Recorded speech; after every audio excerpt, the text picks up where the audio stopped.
Ahoy, Gopras.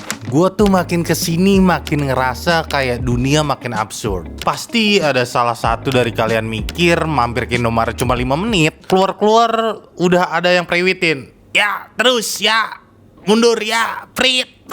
Padahal pas datang gak ada siapa-siapa. Betul, Kang Parkir.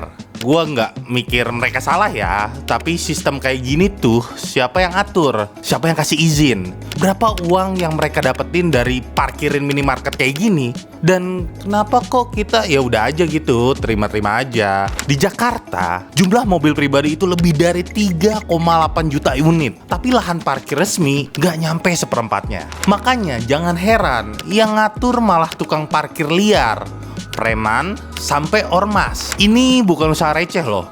Gue hitung-hitungan dikit ya. Kita asumsiin tukang parkir di Indomaret kerja dari jam 8 sampai 10 malam, 14 jam lah ya. Dalam sejam bisa datang sekitar 3-5 unit mobil, 6-10 unit motor. Skenario minimal, mobil 3 kali 14 sama dengan 42, 42 dikali 3.000 sama dengan 126.000. Sedangkan untuk motor 6 kali 14 sama dengan 84, 84 dikali 2.000 sama dengan 168.000. In total itu sekitar 294.000 per hari.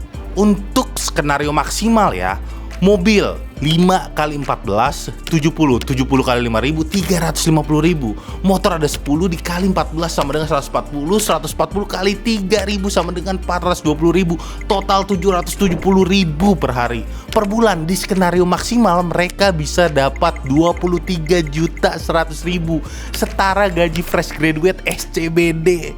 Bahkan mungkin bisa jadi lebih gede. Tapi masalahnya bukan di situ. Masalahnya sistem ini nggak jelas, nggak ada aturan, nggak ada perlindungan, nggak ada struktur. Ini bukan cuma soal bayar 2.000 atau 3.000. Ini soal gimana hal yang harusnya diatur pemerintah malah diserahkan ke mekanisme lapangan, alias siapa cepat dia dapat. Dan kita semua kebiasaan diem. Ini bukan cuma soal parkir, tapi soal sistem. Gimana ruang-ruang publik dan potensi ekonomi kecil dijadiin ladang uang. Tapi yang nikmatin kadang bukan orang yang kerja, tapi struktur di atasnya. Sama aja kayak kerjaan kita. Ada orang kerja dari pagi sampai malam, pergi gelap, pulang gelap, tapi tetap aja stagnan.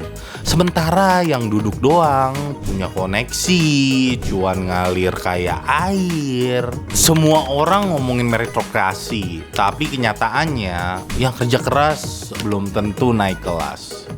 Gue pras, bukan si yang paling ngerti ekonomi, tapi gue resah, dan gue yakin lu juga ngerasain hal yang sama. Bulan ini gue bakal berangkat kuliah ke Amerika, tapi bukan buat ngejar mimpi basah ala Hollywood. Justru gue pengen bongkar gimana sistem di sana bekerja, biar kita bisa bandingin apakah kerja keras di sana juga nggak cukup, apakah FOMO dan overwork juga budaya global.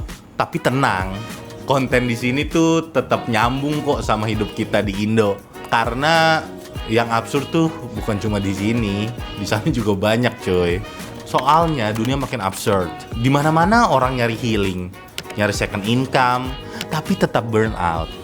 Dan kadang ngelihat dari jauh bikin kita lebih paham yang dekat. Channel ini bukan buat ngasih jawaban cepet, tapi buat belajar dan mikir bareng, buat lihat peluang yang tersembunyi dan nunjukin gimana sistem bisa dimainin balik kalau kita ngerti cara kerjanya. Gue bakal bahas hal-hal yang kita alami bareng, dari tren global yang berdampak lokal sampai peluang kecil yang bisa kita garap. Jadi kalau lu ngerasa kita ada di perahu yang sama, yuk ngobrol bareng di channel ini.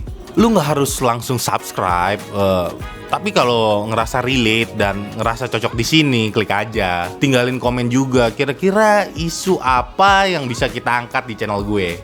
Gue Pras, dan ini awal dari obrolan panjang kita bareng.